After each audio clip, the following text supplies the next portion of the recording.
This is my workout of the week. All the best book you've read because of me.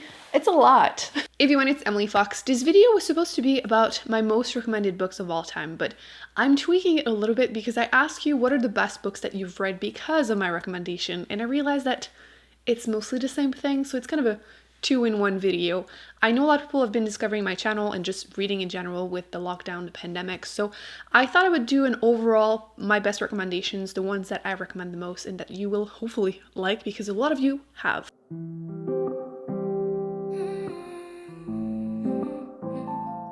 Let's start with Blake Grouch as an author in general, but specifically Dark Matter or Recursion by him. These are thriller, adult thriller with a hint of sci-fi. These are my go-to whenever someone tells me I haven't finished a book in forever. I'm in a reading slump. It's also my go-to dad recommendation because this is the only book I was able to make my dad read since I started Booktube. He read this in like 2 or 3 days and then requested another book by him. So just gonna throw that out there.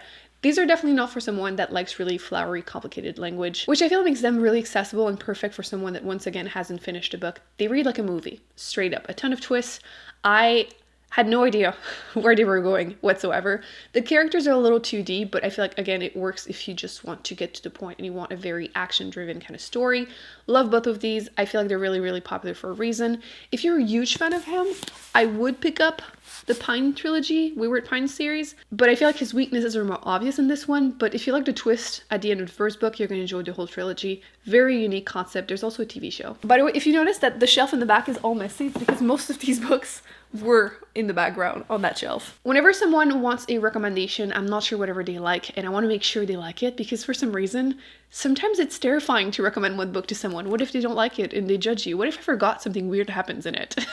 But Flowers for Algernon is a book that I have yet to hear one person say didn't like, which now that I've said that out loud, I'm sure someone will mention in the comment that didn't like it. But it's a modern classic. It's very popular for a good reason. I went into it completely blind when I started Booktube. That was like 6 years ago, and I still think about it constantly. You're following Charlie, who has a low IQ, and he participates into an experiment where Algernon, the little mouse, was put through beforehand, and it increases its IQ, and he goes through the same thing, and the book is told like in a journal entry kind of thing, so you see him improve and become more and more intelligent, and it is a story that you just need to pick up knowing nothing else. It will just stay with you.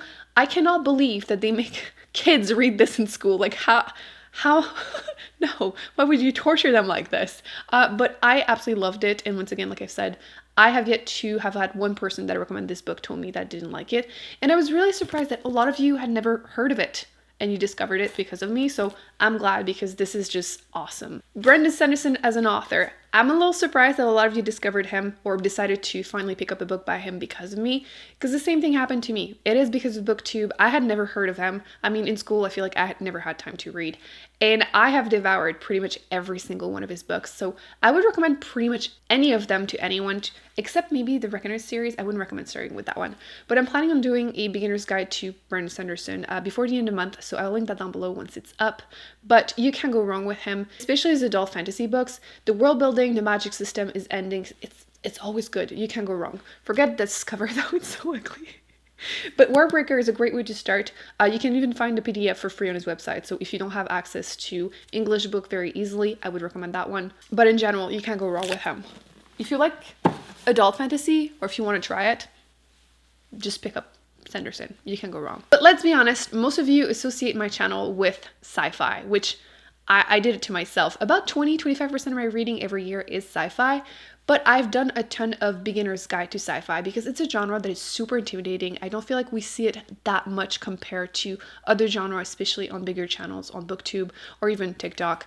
And I love raving about it because a lot of the ones that I recommend tend to be very easy to get through, and they're not what I've been calling like pew pew like spaceship aliens kind of books, even though some of them do have aliens, but they're very, very accessible, so do not be scared. But the ones that most of you read because of me, I'm very proud of, are very easy, so definitely pick up these recommendations. The first one would have to be Matt Haig in general. My personal favorite by him, and the one that I think the most of you enjoyed, was The Humans. The premise is definitely the reason I picked it up. At first, you're following this alien who is sent pretty much as a punishment to Earth to kill a man who discovered a math equation that they consider that we're not ready for. So he has to go and kill that man, take his place, and then kill everyone that knows about it. But he knows nothing about humans. So the beginning, it's really funny and light because of that. He doesn't know how it works, right? But throughout the books, it becomes deeper and deeper and more about like what it is to be human. So again, something that if you just want to get into sci-fi is really easy to go through. There's also a dog, so obviously a must. His most recent fiction book is The Midnight Library, which you might have seen on Booktube. I feel like that one I've seen a lot more than The Humans. And it's also great, also very interesting premise, which if you want to sell me on a book, definitely have an intriguing premise, more unique, I will pick it up. In this one, trigger warning for depression and suicide. You find this woman who is depressed and attempts suicide, and she ends up in between life and death in the Midnight Library, where she gets to try on a few different versions of her life. Basically, every book in there is her life if she had made different decisions. So she tries a couple ones, she explored a topic. The ending, I wasn't 100% sold on it, but overall did enjoy it.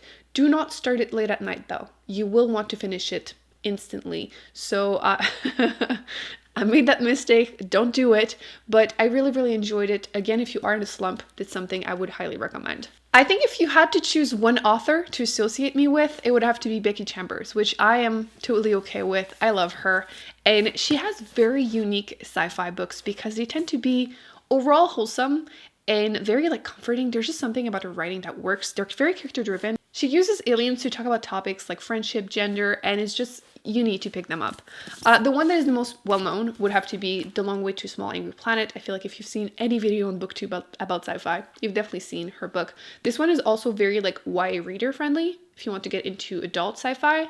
You're following a group of people traveling in space. You'll probably smile, laugh, maybe cry a little bit, and it's just awesome. Definitely the most popular and well-known book by her. But the next two are definitely the ones that you associate me with a ton. The first one would have to be A Psalm for Wild Build, which is her most recent book, in a different version of her world where one day robots got up and left.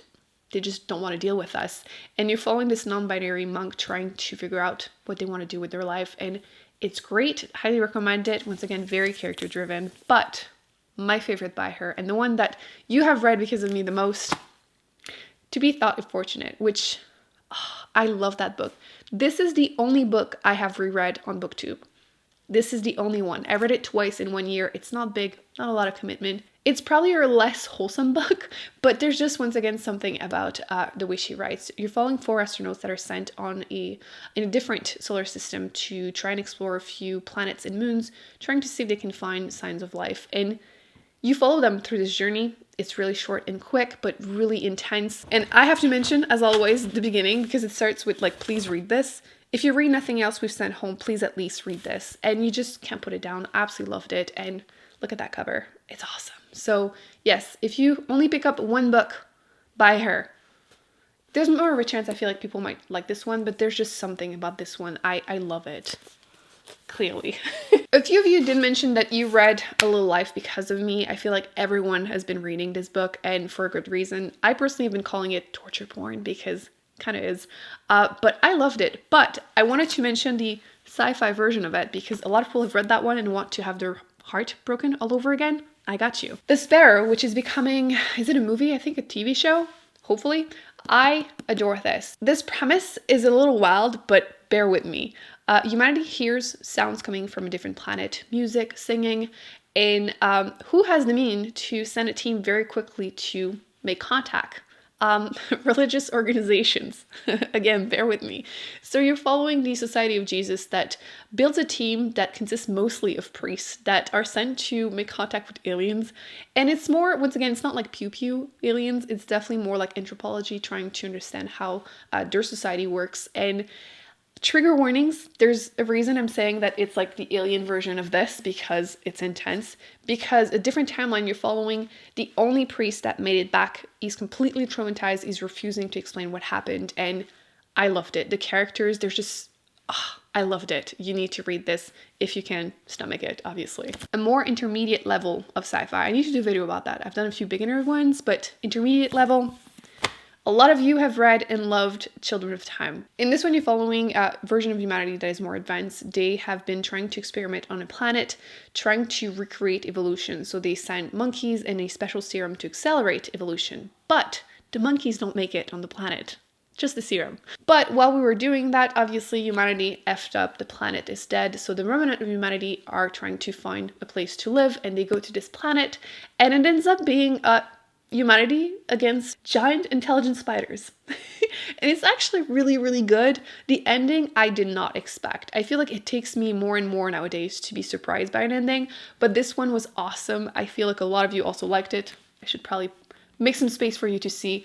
A lot of you also picked it up and loved it, and I'm so glad because it's so unique. And the author in general, I personally need to read more by him. I've read like 4 or 5 books at this point, and his premises are always really out there, but in a good way.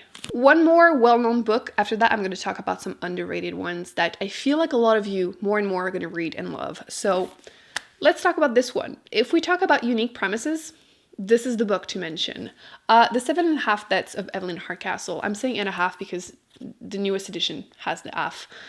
Because the title is real similar to The 7 Husbands of Evelyn Hugo, which also a lot of you mentioned. This has been more like my mom recommendation. If you want to balance, we talk dad recommendation, this would be the mom one. But it's more well-known, but this one, super unique once again. It's a thriller, it's a mystery, murder mystery with a hint of sci-fi, which we're noticing the trend of sci-fi and everything. You're following someone trying to solve a murder mystery. Every night, Evelyn Hardcastle dies in like mysterious circumstances. And every day, they wake up in a different body in this specific castle where there's like a party. So like a nice twist to like murder mysteries. And I really enjoyed it. A lot of you picked it up because of me. Do want to point out that it takes a little while to get into because you're really thrown into the story. The character has no idea who they are and like what's going on. And the ending is probably the weakest part of the book, but to be honest, it's a really hard book to end. But if you like unique premises, this is where it's at. Quickly to nonfiction, I did do a video about the best ones that I've read. I'll link that down below if you are interested. I'm planning on doing more, probably next year because there's going to be a mini challenge with myself reading more nonfiction. So more to come, but the ones that you guys read because of me and have enjoyed would have to be Invisible Women, which is a must-read, Data Bias in a World Designed for Men, so basically talking about a bunch of things that women are forgotten about, like trials for medication or the fact that seatbelts are not made for women, so super interesting book and topic. And also this one, as an author in general, Jon Ronson, his books are not 5 stars for me, but once again, the premise is always super intriguing. And this one, So You've Been Publicly Shamed, is about a bunch of people that tweeted things that they shouldn't have.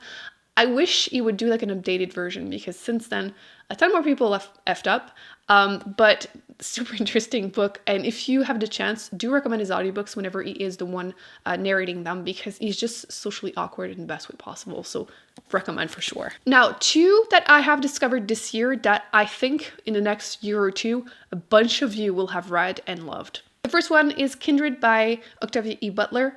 I discovered her as an author this year. Will continue reading everything she has ever published. I have a bunch on my shelves. I just need to get around to reading them. A few of you did already pick it up and loved it.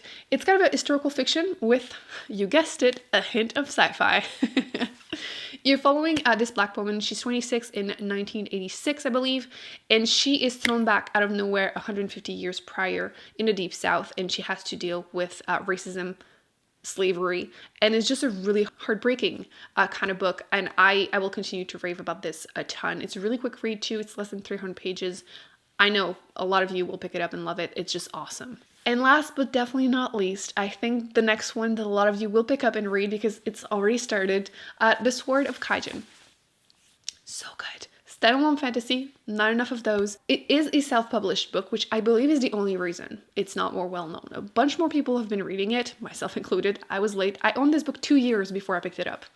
Mistake. Some of the best characters arc I've ever read. You need to pick it up if you haven't, but again, a few of you have started and loved it. So do push through to like midpoint if you're not sure how you feel about it because things get very intense and just you won't be able to put it down. I broke my own heart with this one. I tried to go a little quickly because my camera has been struggling and I had a lot to go through, but if you want more information about any of them, please leave a comment down below. Other people can rave about them. If you have read them, actually, let us know how you felt about them. I know they won't be loved by every single one of you, but I know a lot of you have discovered favorites and I'm so happy. I think this is the best thing. Whenever I rave about a book, loved it, and some of you read it and loved it too, it's the best feeling ever. So I hope you enjoyed this video. Thumbs up, subscribe. I will be putting more videos on the screen that I recommend you check out, and definitely subscribe because I have more videos coming. I mentioned that I'm doing a beginner's guide to sci-fi to Brandon Sanderson.